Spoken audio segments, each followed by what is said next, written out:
They had nothing but each other, a 19-year-old girl and her 4 hungry siblings, left behind in a broken house on the edge of Dust River, Texas. No food, no firewood, just cold mornings and colder nights. But when a quiet rancher named Eli Turner started leaving bread, then wood, then hope, everything began to change. What started as survival became the slow, stubborn beginning of something more. If you believe kindness can build a home, stay with us. The wind had a way of speaking in Dust River. It pushed through brittle fence posts and whispered against boarded windows, stirring up red dust like old memories best left buried. It was the kind of wind that didn't ask permission, just swept through, carrying with it the scent of faraway rain and something lonelier still. At the edge of town, where the land flattened into a pale stretch of mesquite and dying grass, stood a house that looked more like a leaning apology than a home. Its roof sagged at the center like shoulders bent under years of bad news. Shutters hung loose, banging against the siding with each restless gust. The front steps were cracked, splintered, and sun-bleached. Inside that house, 5 children held their breath against another cold Texas morning. Clara stood at the sink, though it hadn't held water in 3 days. She ran a dry rag over the same chipped plate, again and again, as though motion alone could fill an empty belly.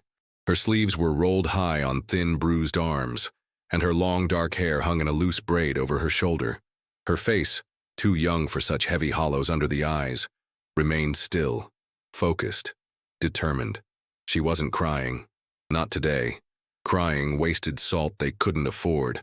Behind her, 4 younger faces watched her every move like seedlings leaning toward the sun. The oldest boy, Noah, barely 12, stood near the door with a makeshift broom, sweeping dust that never stayed gone. Beside him sat little Gracie, clutching a cracked porcelain doll with more stitches than original fabric. The twins, Josie and Eli Jr., both 7, shared one thin blanket in the corner, legs tangled, their heads leaning together for warmth. The pantry held 2 potatoes, nothing more. Clara had stretched the last bit of flour into flat cakes 2 days ago. There was no milk, no butter, no firewood left to burn. The ache of hunger moved through her body like a second heartbeat. Outside, the air smelled of dirt and distance. Clara stood at the door, staring toward the horizon where the Turner ranch stretched unseen beyond a line of cottonwoods. Eli Turner was out there somewhere, quiet, capable, and distant in ways Clara couldn't name. He hadn't spoken more than 10 words to her in the months since winter began to settle in. But every few days, when the frost grew thick on the windows and her siblings coughed from the cold, she'd find something left at the edge of the property line. A stack of split wood, a cloth sack of beans and cornmeal. Once a single quilt folded neat as Sunday manners, never a knock, never a word. At first she'd felt pride burn hot in her throat, too stubborn to touch what she hadn't earned. But frost had a way of rearranging a person's sense of honor. When Gracie's fingers turned blue one morning, Clara pulled that quilt over all 4 of them and whispered apologies to no one. Now, as morning light shifted weakly across the floorboards, Clara stepped outside. The sky was pale and wide, washed thin with the kind of gray that made the ground seem even more unforgiving. She walked toward the boundary line, her bare feet careful against the frozen dirt. And there it was again. Another small mercy laid at her doorstep, a burlap sack, tied tight with rough twine. Inside she found bread, still warm. Her throat caught, closing tight around the simple fact of it. Bread meant fire. Bread meant effort. Someone had risen before dawn, kneaded, baked, and carried this here. For them, for her. She clutched it close, glancing instinctively toward the cottonwoods. No figure stood there, no horse. Only that endless, empty stretch of winter air. Still, she imagined she could feel him watching, somewhere just beyond her sightline, guarding without asking, giving without taking. She turned back toward the house, already hearing Gracie's small feet on the floor, Noah's hopeful call. The children would eat today. And for just one morning, Clara Ridge let herself feel something dangerously close to hope. By noon, the sun sat low and lazy, bleeding pale gold across the fields, but the cold held steady, stubborn as a promise. Clara stood at the back of the house with her sleeves rolled higher, her hands red from scrubbing clothes in melted snow water. Each piece of fabric, no matter how threadbare, was wrung and hung with care on a line that sagged between two crooked posts. The wind kept trying to snatch them away, but she pinned each garment like it mattered, like dignity could be stitched into cotton and left to dry in the sun. From where she stood, Clara could see the edge of Dust River proper. The town itself wasn't much, just a thin ribbon of buildings leaning close together like gossips with bad posture, a general store with faded lettering, a church with missing shingles, a saloon that opened its doors too early and stayed noisy too late. Beyond that, miles of open land stretched toward nothing. Sometimes she wondered if she'd always live on the edge of things, on the edge of town, on the edge of hunger, on the edge of hope. But there wasn't time for wondering today. Inside, Gracie was humming a broken tune while brushing the doll's remaining strands of yarn hair. The twins had drifted into restless sleep, their heads bumping together with each shift in the blanket. Noah sat cross-legged by the hearth, shaping small wooden scraps into imagined soldiers for a battle he never named. The bread had filled their bellies just enough to soften their eyes, but Clara knew better than to mistake it for safety. Hunger had a long reach, and winter didn't forgive. It was near sundown when she heard the crunch of hooves. Her breath caught. She wiped her hands quickly on her apron and stepped out onto the porch. The last light of day painted everything in copper and rust, turning even the dust motes into something holy. Eli Turner sat tall on his horse at the far edge of her yard, near the cottonwoods where he always kept his distance. He wore that same brown duster she'd seen him in since autumn, the shoulders dusted with frost, the brim of his hat low enough to shadow his eyes. The horse, a patient old sorrel, shifted its weight but didn't move forward. They stood like that for a long, breathless stretch, man and woman separated by air and silence. Clara folded her arms, waiting. Eli tipped his hat in the barest gesture, then dismounted. Without a word, he unlatched the small wooden gate that led to her garden, the one she hadn't touched since the soil froze solid. From the saddlebags, he pulled a bundle of split wood, carrying it to the lean-to beside the house. He moved with quiet purpose, setting each log down like it was a favor owed to no one. Clara watched from the porch, her heart beating loud enough to make her throat ache. When he finished, Eli turned to go. "Mr. Turner?" Her voice cracked more than she meant it to. He paused, looked back over his shoulder, said nothing. Clara cleared her throat, forcing steadiness she didn't feel. "Thank you. For the bread." For a moment he just stood there, one hand resting on the saddle horn like it was the only thing keeping him tethered to the ground. The sky behind him had deepened to bruised lavender, streaked with gold where the last light clung to the horizon. "I had extra," he said finally, voice low as worn leather.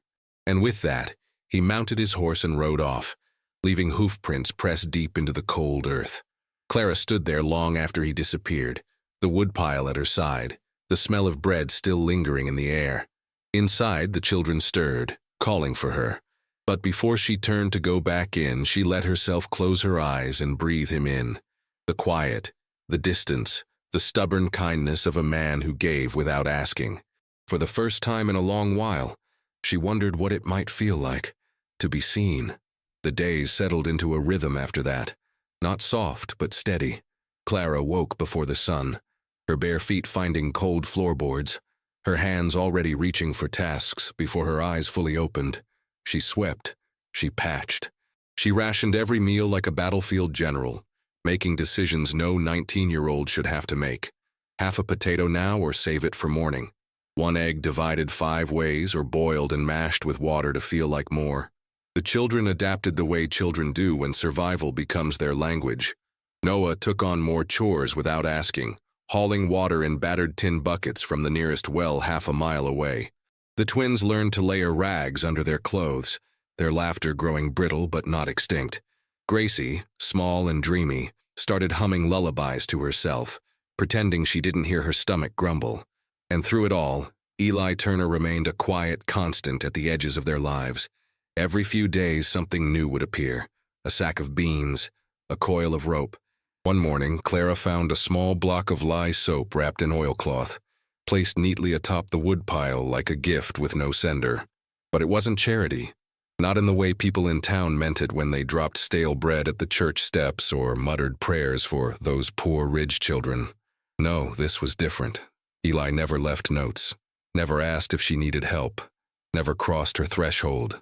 He simply filled the gaps where he saw them, with the same matter-of-fact care he likely gave his livestock or fence lines. Still, it chipped away at something hard inside her. Late one afternoon, when the sun hung low like a copper coin, Clara grabbed the worn quilt from the front room and made her way toward Eli's ranch. She didn't tell the children where she was going, just left Noah in charge with instructions for supper. Her steps felt both bold and foolish, each one stirring up dust that clung to her skirts like doubt. Eli's land stretched wide, framed by cottonwoods and a split-rail fence that looked recently mended. The barn stood sturdy and proud beside a two-story house painted in sun-faded white. A single plume of smoke rose from the chimney, curling into the cold air like a beckoning hand. Clara found him in the field, shoulders bent, driving fence posts into thawing ground with rhythmic determination. She stood near the gate, heart hammering, unsure if she should call out or turn back. He noticed her anyway. Eli straightened, wiped sweat from his brow with the back of one gloved hand, and walked toward her with a slow, measured stride. His expression gave away nothing, just that same quiet, unreadable stillness that both unsettled and anchored her. "I brought this back," she said, holding out the quilt. He looked at it, then at her. "Don't need it." She shook her head. "We'll manage."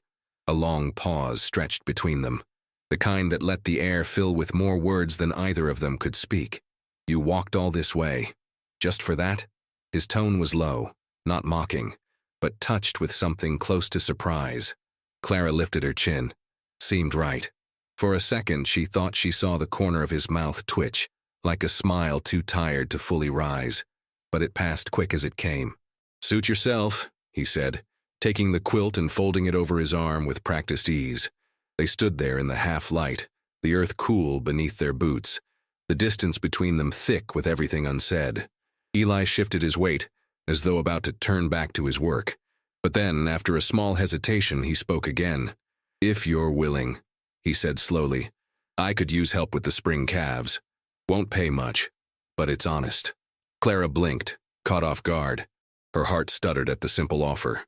Work, not pity, not rescue, just work. "I can do that," she answered, the words tasting like a first step. Eli gave a small nod. "Start tomorrow if you're able." And just like that, without fanfare or ceremony, something shifted between them. A door opened, not wide but just enough. As she walked home, the cold felt less biting. The sky, though still streaked with winter, held the faintest promise of thaw. For the first time in months, Clara allowed herself to imagine a future that didn't feel like an apology. Morning broke with the kind of pale light that made the frost on the ground glitter like scattered salt. Clara stood at the door, pulling her coat tight, staring out toward the cottonwoods with a resolve she hadn't felt in months. Behind her, the children stirred, their voices soft and sleepy, but she didn't linger long enough to answer their questions. She had work to do. The walk to Eli's ranch felt different this time. Less like trespassing, more like crossing into something new. The air held that late winter sharpness, the kind that burned your lungs if you breathed too deep. Her boots crunched over frozen dirt, her hands tucked tight inside her sleeves for warmth. Eli was already in the barn when she arrived, sleeves rolled high, hay dust clinging to his shirt. The calves bawled from their pens, their small bodies trembling in the cold. He nodded once when he saw her, then handed her a worn pair of gloves. "No point freezing your hands off," he said. There wasn't much more conversation after that. The work spoke for itself. Heavy, repetitive, necessary. Clara shoveled hay, scrubbed feeding troughs, and carried pails of water until her arms ached and her breath came in sharp bursts. Eli worked beside her without comment, his movements steady and economical.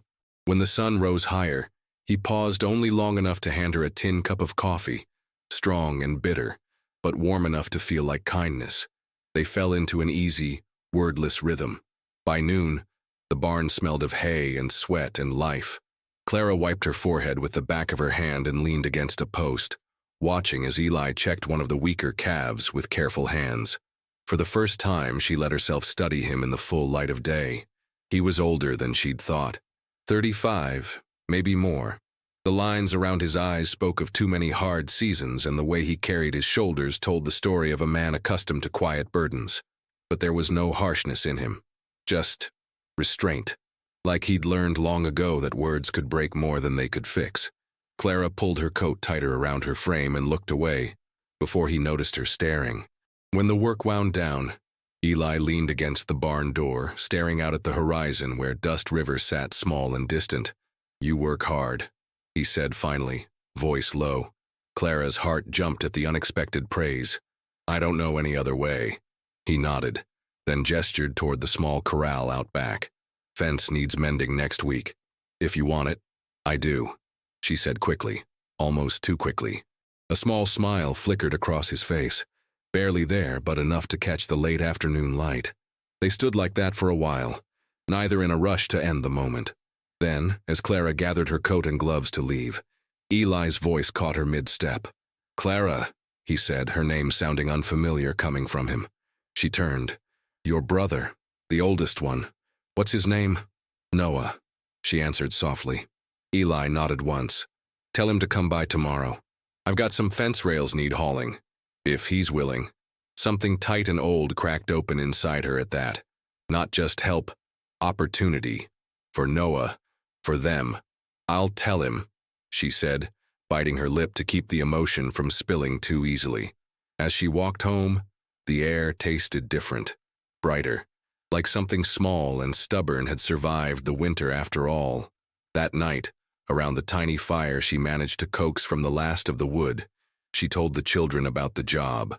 For the first time in weeks, Noah smiled without effort, and when she lay down beside them, wrapping Gracie close to her chest, Clara felt something deep and unfamiliar settle in her chest.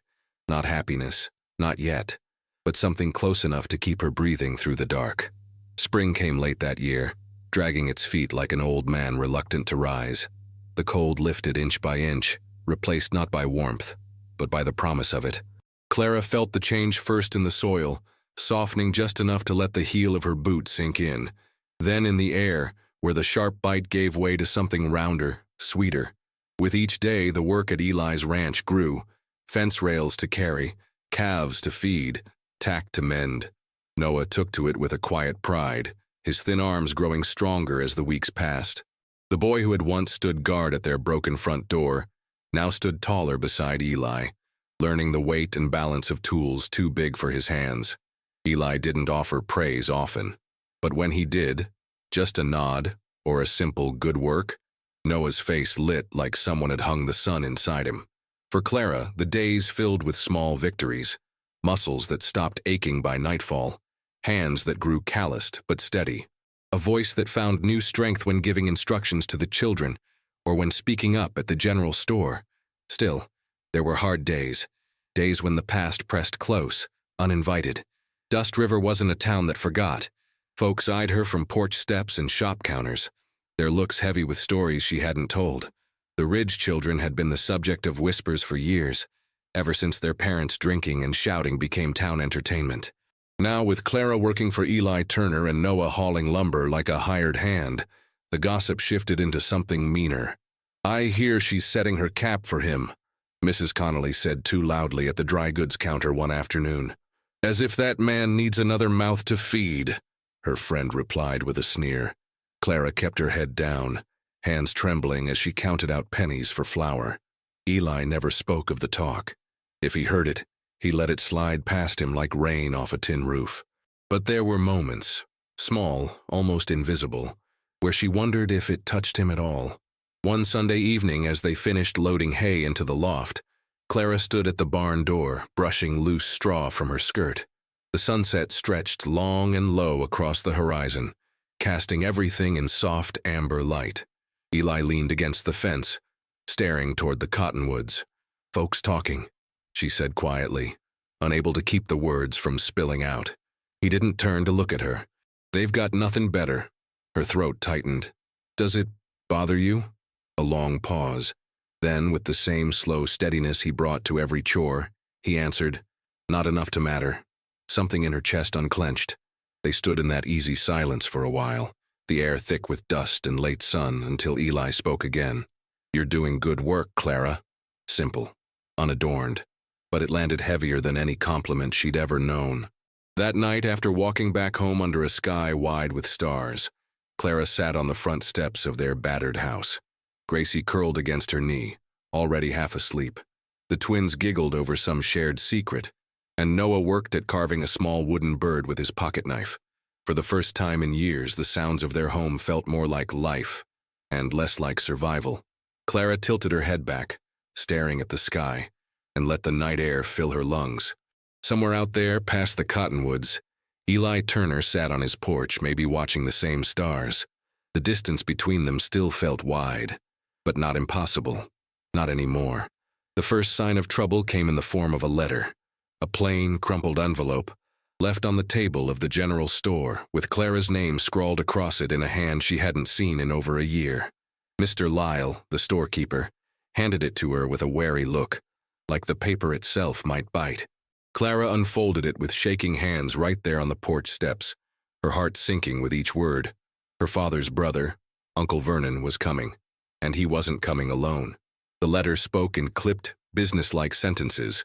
Vernon had heard of their situation, heard there were orphans out in Dust River living off the charity of strangers, claimed he meant to collect them, said it was time the children earned their keep, promised he'd be arriving within the month to set things right. Clara sat frozen, staring at the words until they blurred. Her mouth went dry. Her stomach turned. She knew what that meant, knew the kind of life Vernon offered, knew the weight of calloused hands and shouted orders, the endless dawn-to-dark labor, the bruises hidden beneath sleeves, the threats murmured low so no one else would hear. Her heart started to hammer in her chest. Faster, louder. The walk home felt like moving through water. Her vision tunneled. Her breath came shallow and sharp. The children greeted her at the door, their voices bright and hopeful, but she couldn't answer them, could barely look at them. That night, after she tucked the twins into bed and watched Gracie curl herself into sleep, Clara sat alone at the table, staring at the letter as if it were a snake coiled and ready to strike. Noah noticed. Of course he did. "Something's wrong," he said from the doorway, voice low. Clara pressed the heels of her hands into her eyes, willing the fear to stay hidden. "Just old business." "Bad business?" he asked. She didn't answer. By morning, her decision felt like stone inside her. She walked the long stretch of road to Eli's ranch, the letter clutched tight in her pocket, her mind rehearsing how she'd tell him, how she'd explain. When she reached the barn, Eli stood by the corral repairing a broken gate hinge. His sleeves were rolled, forearms streaked with dust and sweat. For a long moment, she just watched him, watched the way his hands worked, steady and sure, watched the small furrow in his brow as he focused. Finally, she cleared her throat. He looked up, and when their eyes met, something in her resolve nearly cracked. "I need to talk to you," she said, voice shaking despite her best efforts. Eli said nothing, just set his tools down and nodded for her to continue. She pulled the letter from her pocket and handed it to him. He read it slowly, the muscles in his jaw tightening with each line. When he finished, he folded the paper once, then again, until it fit small in his palm. "You think he'll really come?" he asked quietly. Clara swallowed hard. "Yes." Eli stood there for a long time, staring out toward the tree line like he could already see the dust rising from Vernon's wagon wheels. Finally, he spoke. "Then he won't be the only one waiting." His voice was soft but steady, like low thunder before a storm. Clara's throat tightened. "I don't want trouble." "You've had trouble your whole life," Eli said simply. "This is different." Their eyes locked across the quiet space between them, and for the first time Clara realized she wasn't standing alone anymore. The morning Vernon arrived, Dust River held its breath. A layer of dust rose with each turn of his wagon wheels, settling like a bruise over the town's single road. The horses pulling the load looked as worn as the man driving them, ribs showing, heads low, their flanks streaked with dried sweat and neglect. Vernon sat high on the seat, a thick-bodied man with a gut that spilled over his belt, and a face leathered by too many years under an unforgiving sun. His hat rode low, shadowing eyes too small and mean for their sockets. Beside him rode his eldest son, Wade, a boy already halfway to cruelty at 19, with his father's sneer but none of his father's patience. The wagon clattered to a stop outside the Ridge house. Without knocking, without so much as a call-out, Vernon swung down and strode to the door like he owned it. Clara stood there waiting. She had braided her hair tight that morning, pulled her shoulders back, and stood with her feet planted like roots sinking deep. Her hands didn't shake. Not this time. The children huddled behind her, their faces pale, eyes wide. Vernon spat tobacco into the dirt. "You gonna make this hard, girl?" Clara held his gaze. "You're not taking them." He laughed, short and sharp. "Ain't up to you. Blood's blood. These kids are mine to claim, and you're too young to stop me." From the road movement, Eli Turner stepped forward, calm as ever, walking with the slow, deliberate pace of a man used to handling frightened horses and worse-tempered men. Behind him stood Mr. A. Lyle from the store, Pastor Harlan from the church, and even a few men from the saloon, all watching, arms crossed, faces set. "Morning, Vernon," Eli said, stopping just short of the porch steps. Vernon's head snapped toward him. "Ain't none of your business, Turner." Eli stayed quiet for a beat, then let the words drop like iron. "It is now." The air thickened. Vernon's eyes narrowed. Wade shifted his weight, reaching for something under the seat, maybe a length of rope, maybe worse. Eli didn't flinch, neither did Clara. From the corner of her eye, she saw Noah step forward too, standing shoulder to shoulder with her. Vernon's gaze moved between them, the girl with nothing but thin arms and a fierce spine, the rancher with hands strong enough to break a man's jaw, and the town folks standing like a wall behind them. "This ain't over," Vernon hissed. "No," Eli said. "It is." A long pause followed, just the sound of horses shifting and the creak of leather harness. Then Vernon climbed back onto his wagon, cursing under his breath. Wade spat into the dirt, casting one last glare at Clara before following. They left in a cloud of dust, the wagon wheels marking deep, angry ruts in the road as they disappeared down the trail. Silence fell. Clara let out a breath she hadn't realized she'd been holding. Eli stood beside her now, close enough that their shoulders nearly touched. "You all right?" he asked, voice low.